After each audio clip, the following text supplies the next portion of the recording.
Hello and welcome. My name's Daniel, and this is the first episode of Kaiju Movie Review. In this show, I'll be reviewing monster movies and science fiction movies from all over the world. I've been watching these films since I was little, and so it's been roughly about 16 years or so. I'm here to give them fair and honest reviews, and I hope you enjoy the show. And here's your first review.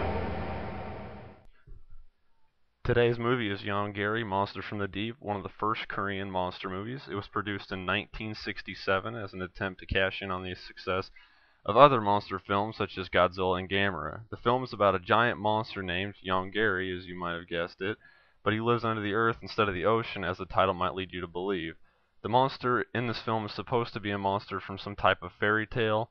There's only one line in the whole movie about it. His appearance is completely random and seems to happen for no reason. Although they do mention something about nuclear testing in the Middle East, they don't seem to tie the two things together. There isn't too much of a plot in the movie, just random events taking place around the giant monster, such as an astronaut going into space, a small child that plays around with a light gun, and what I imagine is supposed to be a love story, but it's not really noticeable. Even though most monster movies seem to lack good plots, they're at least fun, but this movie has a hard time of even making it fun. The characters in this film are also rather stereotypical, and all are rather one-dimensional even by monster movie standards. None of them are memorable for anything good, just a young boy who's just plain annoying. Even though I love American International for some of their dubbing work on other Asian films, the voice actors do not do a very convincing job in this movie. The special effects in this movie are somewhat weak when compared to other monster movies at the time. There are some scenes that show some careless special effects work and poor editing, scenes like these.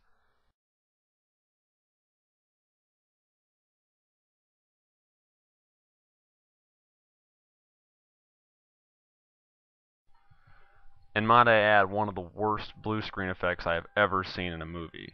The monster suit reminds me of something that might have come from Dai, the same company that brought us Gamera. However, the suit is kind of disproportionate, but it's a rather interesting monster design overall.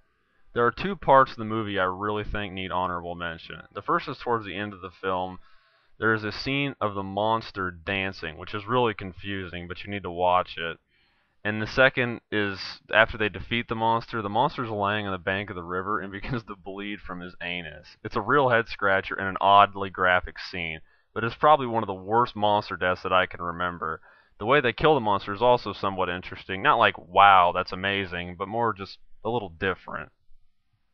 Overall, this movie is an interesting entry from Korea, although there are very few from that part of the world. I thought the monster design was interesting, but there isn't too many other things I really liked about the film. It seemed that the creators tried to mix elements from Godzilla and Gamera movies. The movie starts out like a serious sci-fi movie, but slowly becomes more childish. It seems like the creators didn't really have any passion for the film, which is a shame because it really could have been something interesting. I hear the Korean version is considerably longer than the US release, but I've yet to find a Korean version of the film. I would suggest this movie only for the hardcore kaiju enthusiasts, or if you have a young kid around the house that enjoys movies with large reptiles, or maybe if you're just curious.